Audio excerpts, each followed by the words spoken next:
Hi guys, and welcome back to the farmhouse. It is dinner time. I forgot to film the intro to this video this morning, so I'm filming it now. Jamie and I are outside. We are cooking dinner. We're gonna have some French fries and some sausages and hamburgers on the grill, or cheeseburgers as the kids want to call it. Today we also did some work with our mimosa trees and did a couple other things. So here are our adventures around the homestead today. You guys always know it's an adventure, so let's see what trouble we can get into.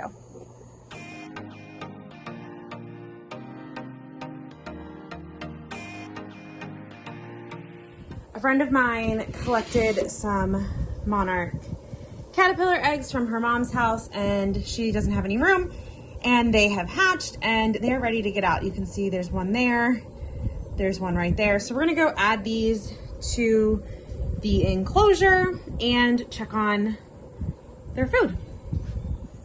We keep the enclosure out here by the garden. It's actually right here. My husband, Jamie, built me this enclosure, I guess it was about 2 years ago.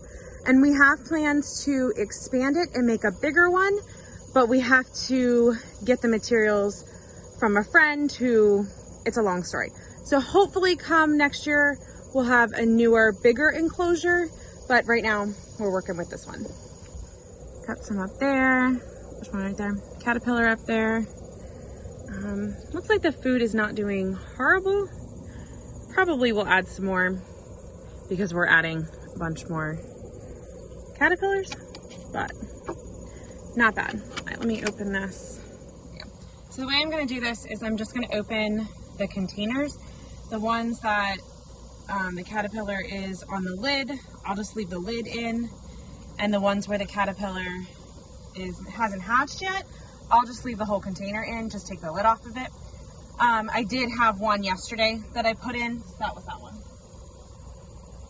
I don't know if you guys can you guys see that? It's right there. Little baby caterpillar. Just add these around.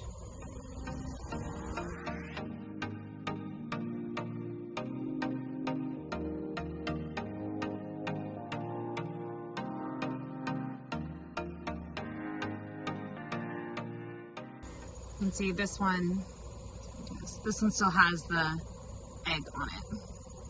So I'm gonna leave this one in its container and leave it on the bottom.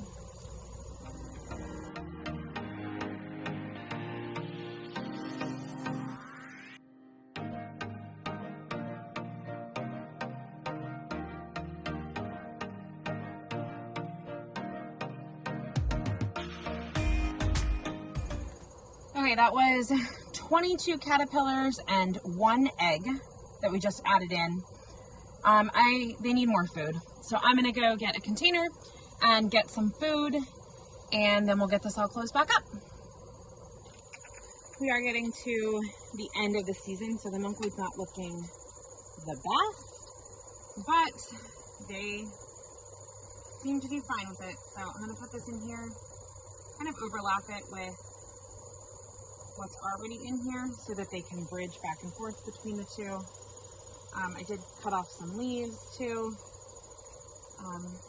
Yeah, get this closed up, come out and check it tomorrow, and I bet we'll have some bigger caterpillars.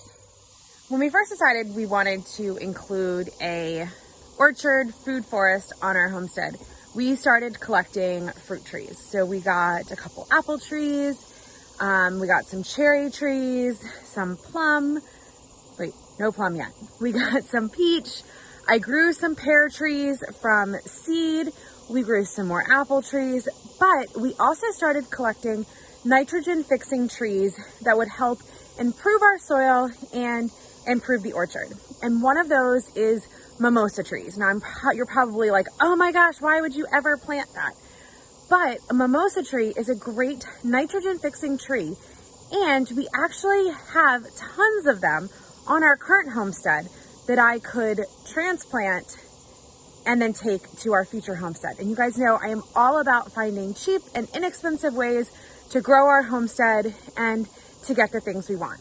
So in the spring, I found, I think it was like 6 or 7 mimosa trees in our front yard. These were probably planted there from a bird or something else. I dug them up, put them in little nursery pots, and they are doing amazing, to the point where I'm going to up pot them before winter comes so that they can keep growing and keep thriving. So we are going to up pot our mimosa trees.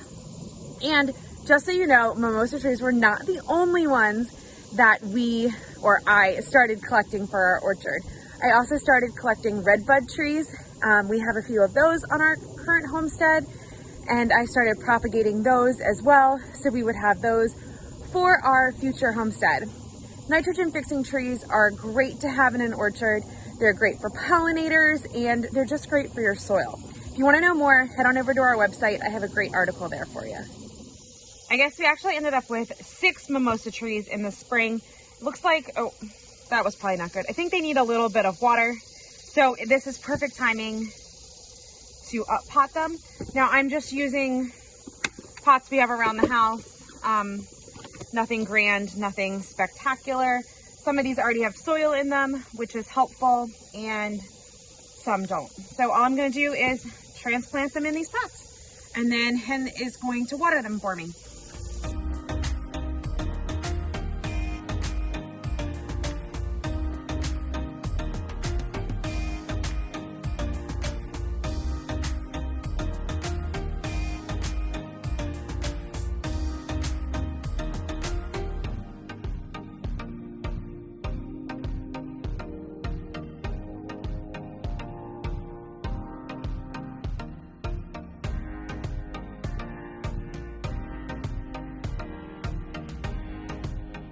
You guys can see, look at the roots growing in these. Here's a quick tip for you. When you're propagating, plant in clear cups so that you can see the roots and you can tell when it's time to up pot. You can see here, lots of great roots.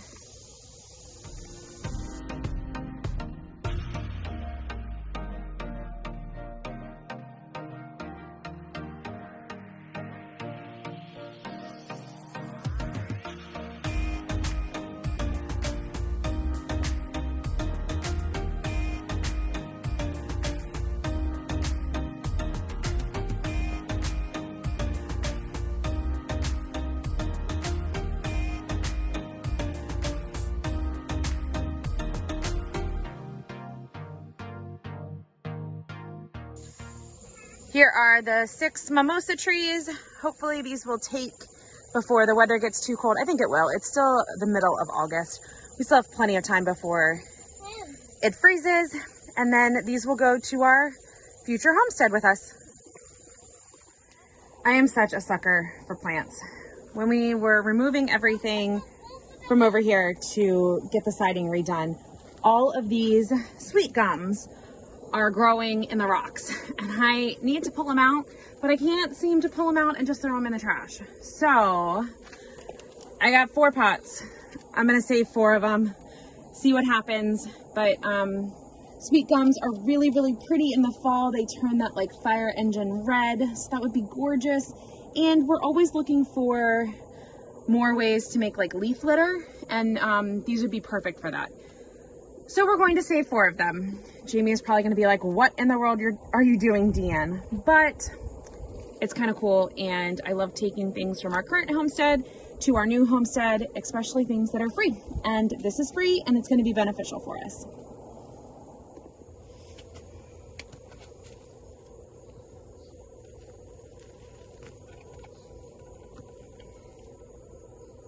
These are just growing in the rocks, so they're really easy to pull out, and they have some pretty good root systems on them.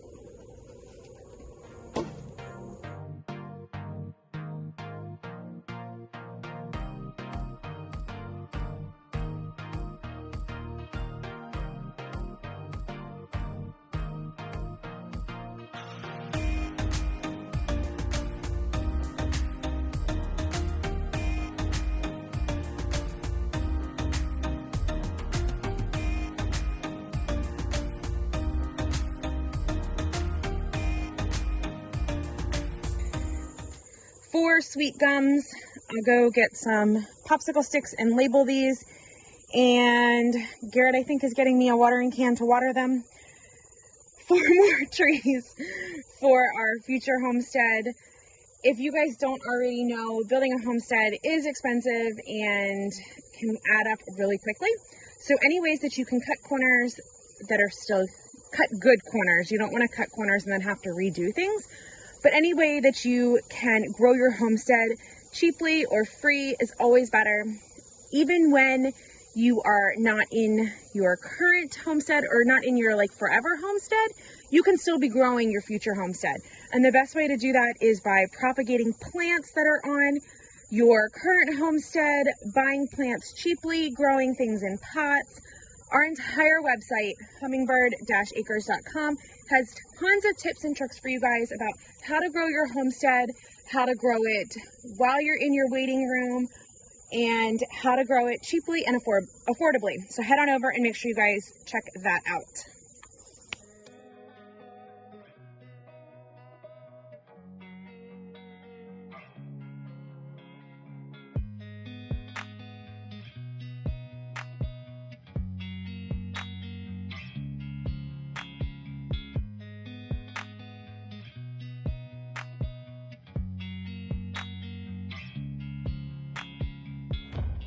We were supposed to have friends, the hummingbirds are buzzing the window.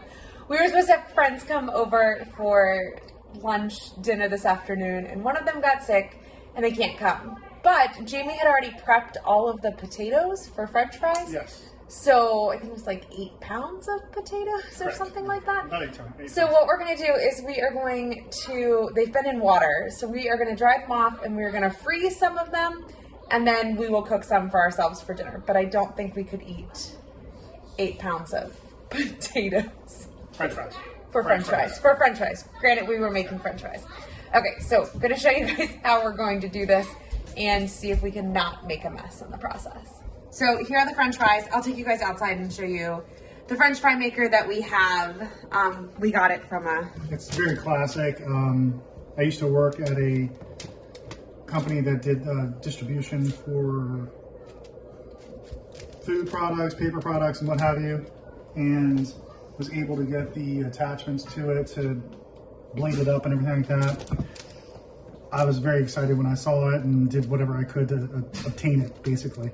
We don't use it very often, but it is definitely fun to use, and it makes like the perfect French fries. I mean, look at these. Yeah, the perfect French fries. So now here's a question. Do we season these now or do we season these when you cook them? That question is to be continued. All right, I'm thinking that we can probably do it a couple different ways on this one. If you're gonna cook them in the oven, you probably could season them now. But if you're gonna cook them in like oil, then you probably wanna wait and season them. That's all possible. Only thing is that when you season them, when you're doing them with the oil, is that you're going to get the flavor of whatever seasoning you have in the oil. And if you're going to reuse the oil, which you usually can do multiple times before you actually have to get rid of the oil, do you really want to do that? I don't know. You know, have a hospitality background, cooking and things like that. So I know that could be an issue. I'm thinking let's not season them. All right, on this batch, we can do that. Let's not season them. All right, so we put wax paper down on the cookie sheet and we're single layering them, and then we will freeze them up.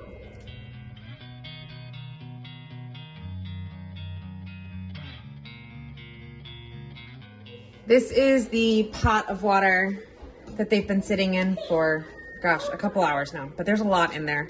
Yeah, 8 pounds worth. I've already taken out a helping that's already... So, all right, just wanted to show you the pot.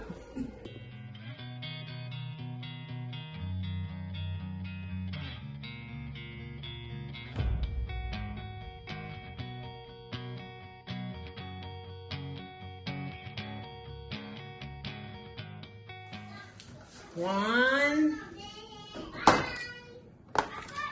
2, 3 trays, and we'll save the rest for dinner tonight. Yep. Going into the deep freeze. 20 below.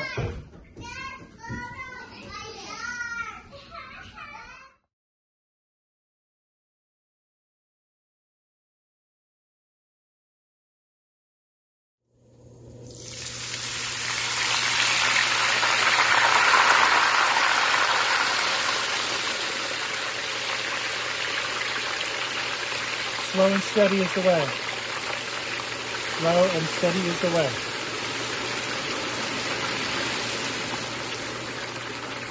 If you have ever fried a turkey, you know what I'm talking about.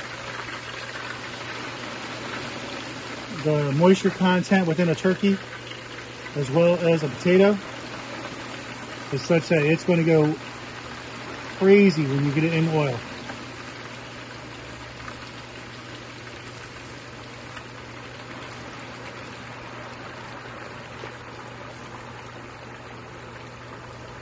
Slow and steady, slow and steady. This is our potato cutter. So lift it up. Potato goes in there and you push it down. Here, maybe my hand won't be in the way. So you lift it up. Potato goes right there on the grid. You push it down, and we normally keep like a bucket down there on the bottom. And oh, Jamie came to show you guys. Pull it up. Throw it in there. I would put the narrow side down. That seems to work best. And put it right in the center of the grid.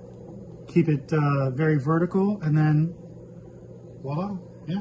You gonna do it? I don't have anything to go into. I can make a mess. All right. We're making a mess.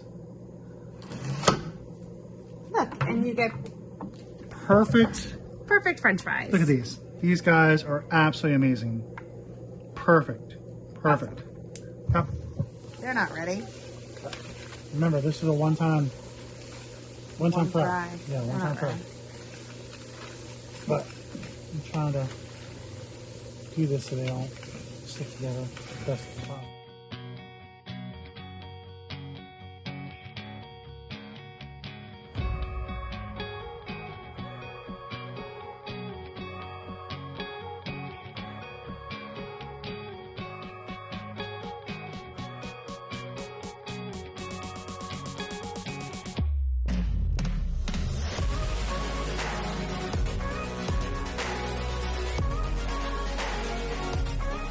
Dinner was really, really good, especially the French fries. But I gotta give these kids a bath and I gotta get editing this video so I don't have to wake up super early tomorrow morning. So thank you guys so much for hanging out with us today, and we will talk to you tomorrow.